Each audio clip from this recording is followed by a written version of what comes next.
Today's recipe calls for feta. I'm going to show you how to make a baked feta pasta. This used to be trendy a couple years ago, so I'm really behind, but it doesn't matter because it looks super tasty, so we're going to make it. With that said, let's get started.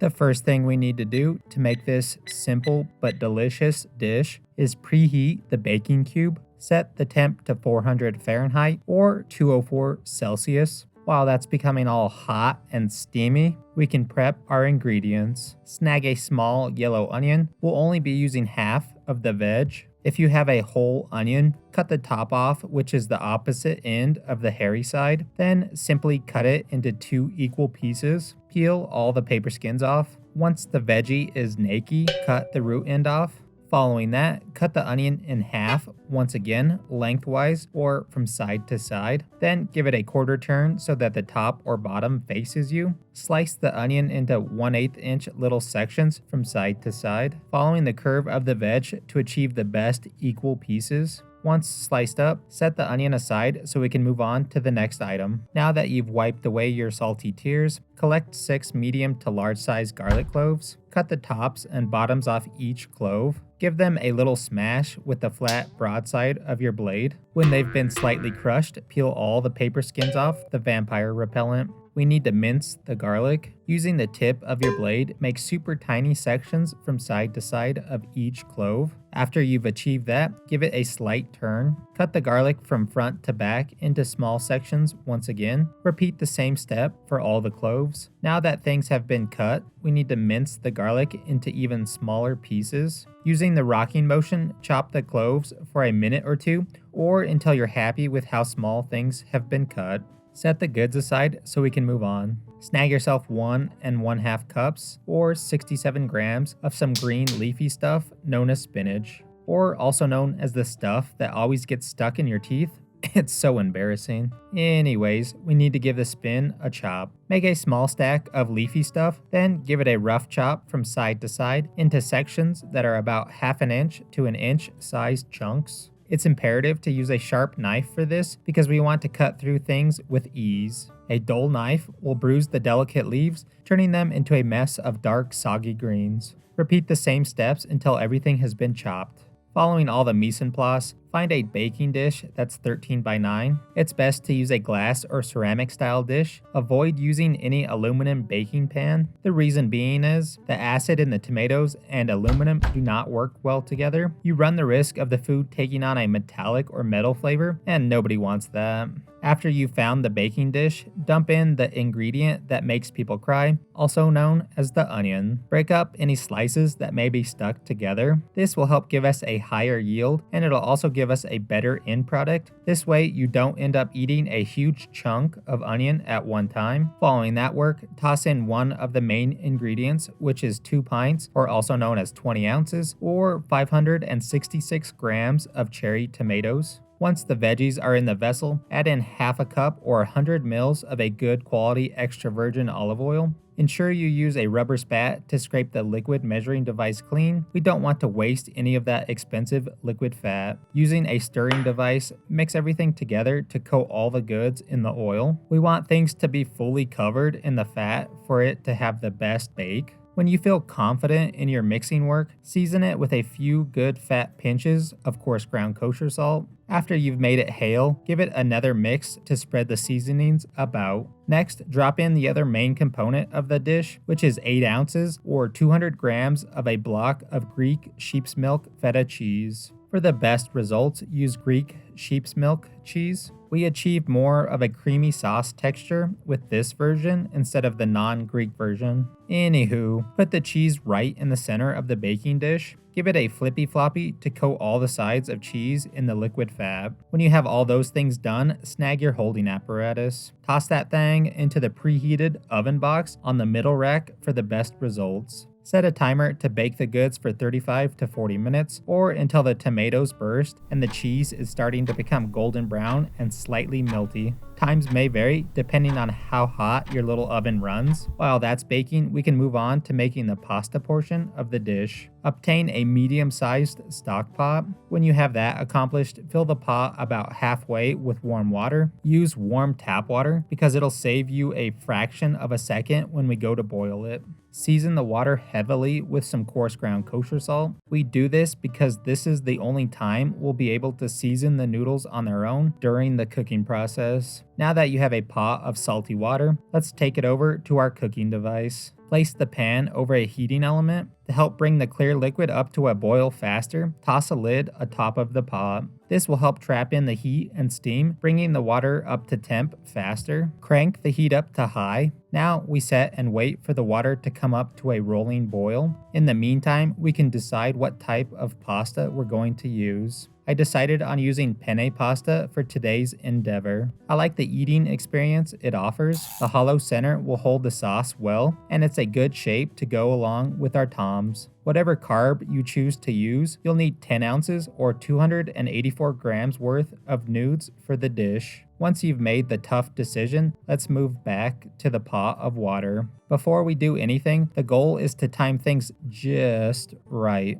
So the noodles should finish cooking right as the cheese and tom are done baking. Figure out how long the pasta needs to cook, which is probably around 11 to 12 minutes. Then wait until the timer for the stuff in the oven reaches that specific time. Following that rule, that is when you would drop the noodles. Now that we've reached the time and the water is at a ripping boil, pop the top off so we can dump the noodles in. Immediately after adding the nudes to the water, give the pot of goods a stir. It's imperative that you stir the noodles right away. Once they have been added to the water, they will become rehydrated, causing them to stick together. So stirring will help prevent that from happening. Cook the pasta according to the details on the package. We're shooting for the perfect al dente texture, which the recommended time on the box should give you the al dente we're looking for. During the cooking process, occasionally give the pot a stir to help prevent things from sticking to the bottom of the pot and also sticking together. When the timer goes off, give the nudes the texture test. Al dente means the noodle should be almost all the way cooked through, with a small amount of firmness to it. When things are good to go, we need to pour off the cooking liquid. Before we strain and drain things, save some pasta water. Shoot to save 1 cup or 230 mils of liquid. When you've saved the H2O without burning yourself, drain the noodles. When the buzzer rings for the stuff in the oven, pull the baking dish out of the heat. Grab a spoon to mash the block of cheese and the little tomatoes. It's imperative you do it right away after it comes out of the oven. You want to do it right away because the cheese will be at the perfect melty and creamy stage. Give all the smashed goods a good mixer, making it into one giant delicious mess. After things have been squashed and smashed, drop the minced garlic into the hot pan of foods. Following that, mix the garlic in. Since it's so small, the garlic will cook from the other hot goods. Initially, things will look greasy, oily, and curdled. Basically, it'll look broken. Don't panic, this is normal because of the oil and juices from the tomatoes. To make things into one cohesive goodness, thoroughly mix everything into one creamy sauce. So, if your timing was a little off, like mine was, a little pro tip is after you've smashed the goods, cover the baking dish with a half tray. This will help keep in the heat and steam, which we want to keep things warm or hot because it'll prevent the sauce from breaking again. It'll also give us a better end product once the pasta has been added to it. Alrighty then, now that the pasta is cooked, go ahead and dump the goods into the baking vessel. Give it a quick mixer to coat the pasta in the cheesy tomato sauciness. Depending on how you would like your final dish to look, add little bits of pasta water in at a time, roughly 2 to 3 teaspoons in at a time. Once added, give things another mix. The starchy pasta water will help emulsify the sauce, giving the sauce a nice creamy viscosity. It'll also help the sauce stick to the pasta. Ensure you do not add too much water, or you'll end up with a sloppy mess. Keep adding small amounts until your little pasta heart is content with the consistency of your sauce. Now that you're happy with your work, make it rain the leafy greens. Of course, mix everything into a giant mix of food. Give it a taste test and adjust the seasoning as needed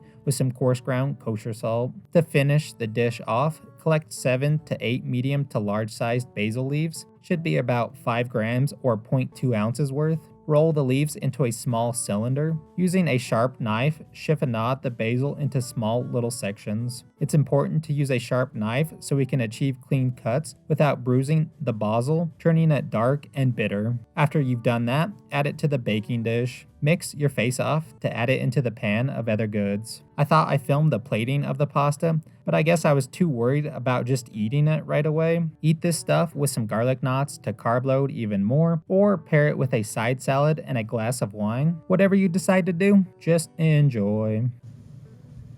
Alright, now that our baked feta pasta is done, let's give it the old tasteroo. So looking at it, came out super aesthetically pleasing, looks nice and creamy and delicious. Then we got a sweet red hue to it from our tomatoes, but then that green pops from our spinach and our basil. The little sprinkle of red pepper flakes and oregano on top makes it look extra bougie. The pasta looks like it's going to be nice and al dente. Then if you squint really hard, you might see a few specks of garlic, which of course is going to be really good. Overall, it just looks really tasty, and I want to dig in. Try to get a good bite of everything. This stuff came out super dang tasty. The first thing that hits your palate is that distinct flavor from the feta, which brings that richness and that fattiness. Then of course after that you get a super bright, acidic, fresh tomato flavor, which is really tasty, and the acid in the tomatoes helps cut through the richness and the fat of the feta and the richness of the pasta as well. Then in the background you get that garlic onion, which is the best combination ever and builds a good base of goodness. The spinach brings that nice freshness as well, and that basil is super distinct and very tasty and really brightens up the whole dish. Texture wise, it's super creamy. The spinach brings a little bit of crunch factor, and the pasta is nice and al dente. Overall, this thing is just super dang good. This recipe is super simple to knock out, and is for sure going to be on your list of remake recipes because that's how good it is. And you can pretty much make this any which way you want. Maybe add a ton of red pepper flakes right when it comes out of the oven, so you slightly fry the red pepper flakes so they get extra spicy. Or get extra bougie with it and get rid of the boring extra virgin olive oil and use a confit garlic oil so the garlic flavor is more abundant and more delicious. So hopefully you enjoyed today's video. Thanks for watching, and I'm gonna go carb load just because this is how good this stuff is and no other reason why. So with that said, we'll see you on the next one. It came out super, say it, don't spray it. All right, now that our baked, this thing came out, whoa, delicious, and I don't know. This thing's,